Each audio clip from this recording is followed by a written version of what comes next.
그동안 적석총의 기원이 시베리아란 학설을 뒤집어 버릴 만한 엄청난 발견이었다. 무덤은 사각형, 제단은 원형으로 만들었다. 거의 허물어지고 윤곽만 남은 제단의 둘레에선 대량으로 토기 편이 발굴됐다. 이것은 무슨 용도로 사용되던 것일까?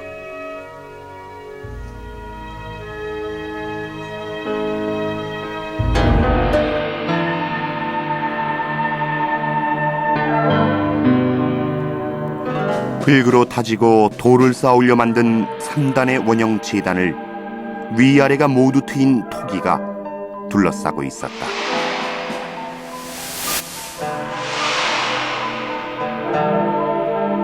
그것은 하늘과 소통하고 싶었던 홍산인들의 종교의식이었다.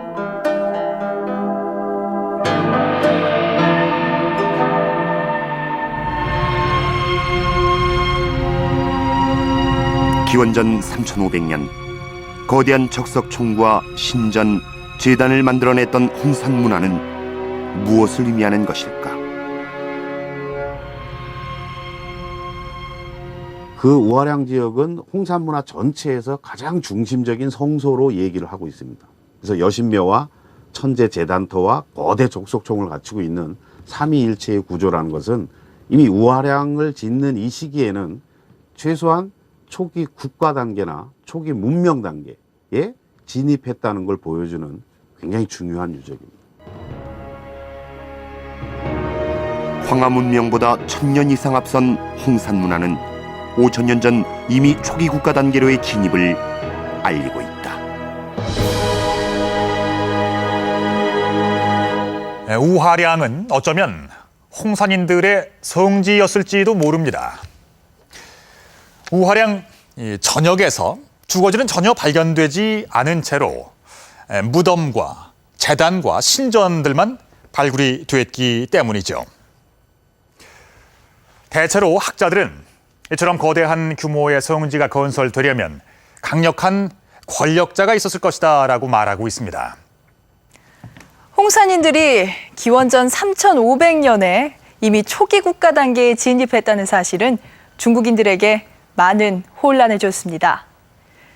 만주 지역이 중원의 영향을 받아 발전해 왔다는 전통적인 중화 사상이 도전을 받았기 때문인데요. 이렇게 새로운 문명의 출현 앞에서 그러면 중국은 어떤 선택을 하게 될까요?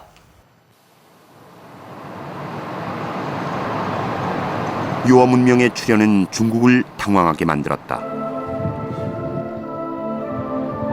1980년대부터 황하 문명보다 더 오래되고 더 발달된 문화가 만리장성 이북 지역에서 발굴됐기 때문이다. 만리장성의 동쪽 끝 산해관, 이곳에서 시작하는 만리장성은 총 길이 2700km에 이르는 거대한 경계선이다.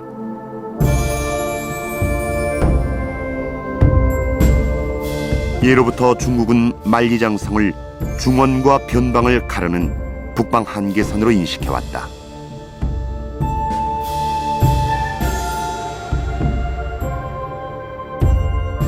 중국 사람들은 오래전부터 이곳에 만리장성을 쌓아놓고 만리장성 이남은 중화 문화의 중심이라고 생각하고 만리장성 이북을 오랑캐의 소굴이라고 생각하였습니다. 최근에 만리장성 북쪽에서 많은 고대 문명의 유적과 유물이 쏟아져 나오니까 중국 사람들은 이제 와서 이것을 중화 문명의 시온으로 끌어들이고 있는데 이거는 자기 모순이고 경광부회죠. 만리장성 이북, 오랑캐 땅이라 여겨왔던 지역에서 중원보다 훨씬 더 선진적인 문명이 발견되자 중국은 큰 충격에 빠졌다.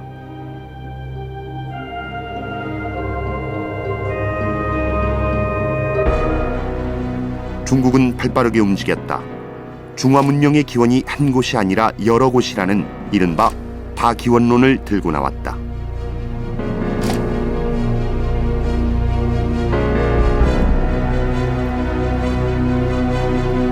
중국은 오랫동안 황하 문명을 중화 문명의 기원지로 보았지만 1970년대 들어서는 장강 문명, 그리고 최근엔 요하 문명을 시원지로 삼고 있다.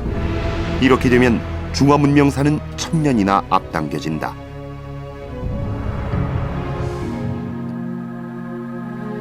중국 고고학계 대부 수빙치는 한 발 더 나아가 전설 속의 인물을 끌어들여 고고학적 성과와 연결시켰다. 중국의 건국 신화에 나오는 전설의 제왕이 요하 문명의 꽃 홍산 문화를 주도했다는 것이다. 그 전설의 제왕이 바로 황제다.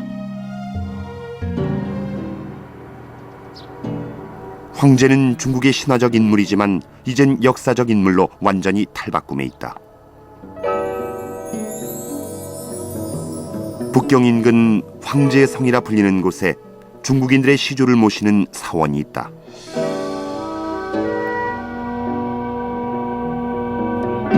(1997년) 건립된 중화 3조당. 이름 그대로 3명의 시조를 모신 곳이다. 그 한가운데가 바로 황제.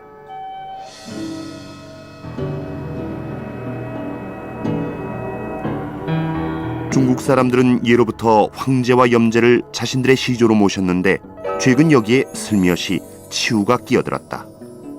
이것은 무엇을 뜻하는 것일까?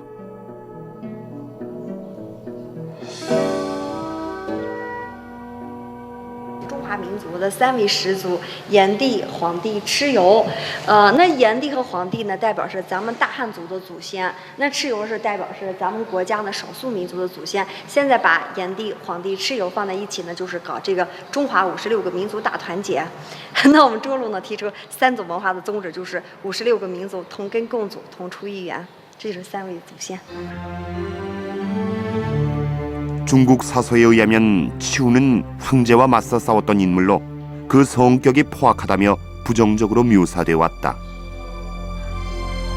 그런데 어느 틈인가 자신들의 시조로 편입해 놓은 것이다. 3조당 내부의 벽화.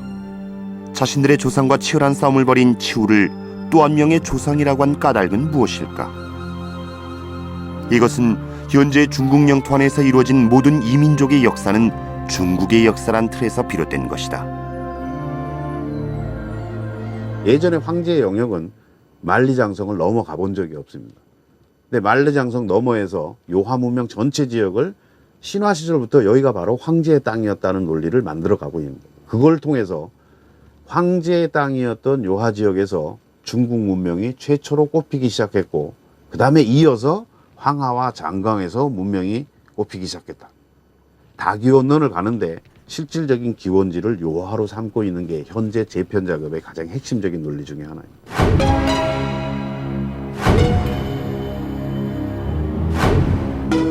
중국으로선 요하 문명을 중국 역사로 끌어들이는 것이 매우 중요한 문제다.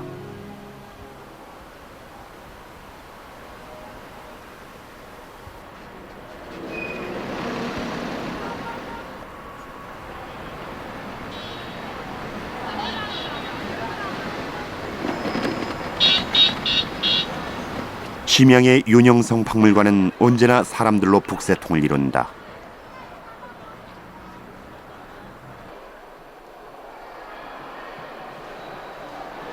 가장 붐비는 곳은 박물관 3층. 이곳에선 4년째 요하 문명전을 상설 전시하고 있다.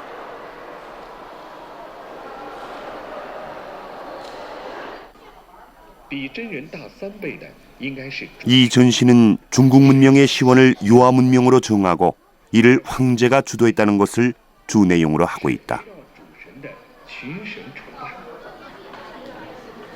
전설과 고고학적 성과를 끼워 맞춰 황제를 홍산 문화의 대표로 등록함으로써 북방민족의 역사를 중국 역사에 넣어버리는 소위 동북공정의 핵심이다.